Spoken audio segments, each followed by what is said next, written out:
Rise of political parties.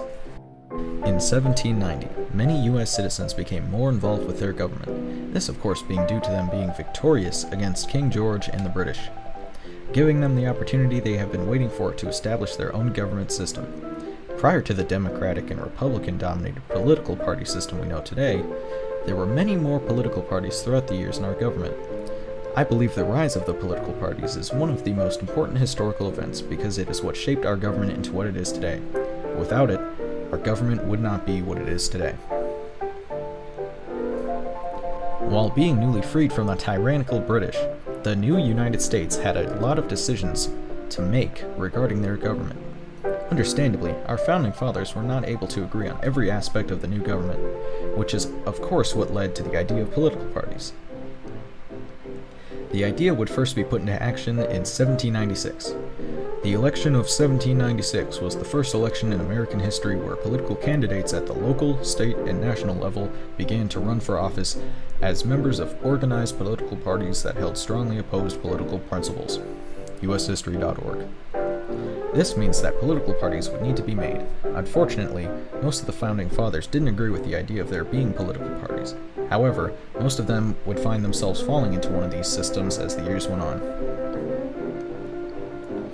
The outcome of this disagreement on how the government should be run would be the creation of two political parties.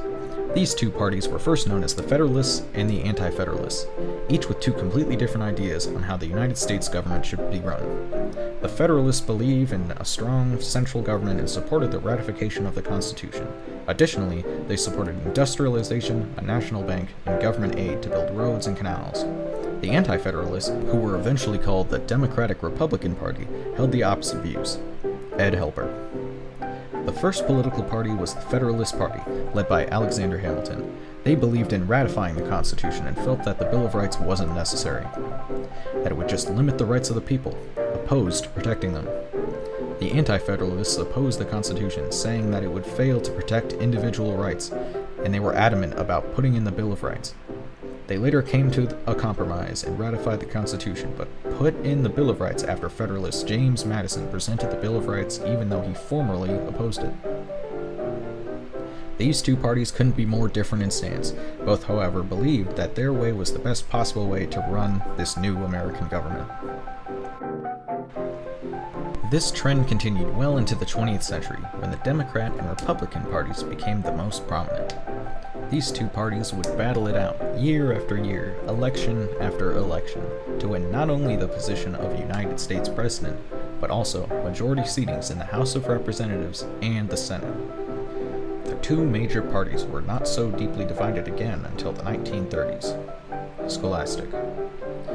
This was due to not only the rise in tension from the Depression, but also because in the 1932 presidential election, Franklin D. Roosevelt would bring in the New Deal.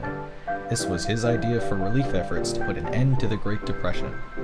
Democrats agreed with this, believing that the government needed to help those affected by the Depression.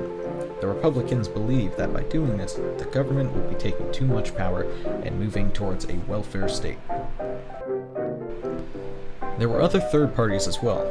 One such party that made a significant impact in the lives of many U.S. citizens was the Communist Party. The migration of communism overseas led to multiple Red Scares in America, which was the fear that communism would take over the world. The way the government combated this was to create anti-communist political ads and cartoons, which proved very effective, as to this date we have never experienced any victors in the Communist Party in the U.S.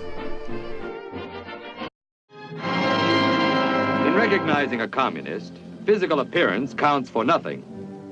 If he openly declares himself to be a communist, we take his word for it. If a person consistently reads and advocates the views expressed in a communist publication, he may be a communist. If a person supports organizations which reflect communist teachings, or organizations labeled communist by the Department of Justice, she may be a communist. If a person defends the activities of communist nations while consistently attacking the domestic and foreign policy of the United States, she may be a communist. If a person does all these things over a period of time, he must be a communist. But there are other communists who don't show their real faces, who work more silently. To sum up, the United States government was one that very much required the backing of its people. As it is impossible to please everyone, some came up with the idea of political parties. These parties were designed to have the exact opposite viewpoints of each other so that most Americans will agree with one of them. Of course, other third parties arose, but never became nearly as popular as the Federalists and Anti-Federalists, or the Democrats and Republicans as we know them today. These parties would only grow more and more as the many years and elections passed, with a special renowned interest during the Great Depression, with many different ideas going around on how to end the Depression itself. This is why I believe that the rise of political parties is one of the, if not the most important event in our government to date.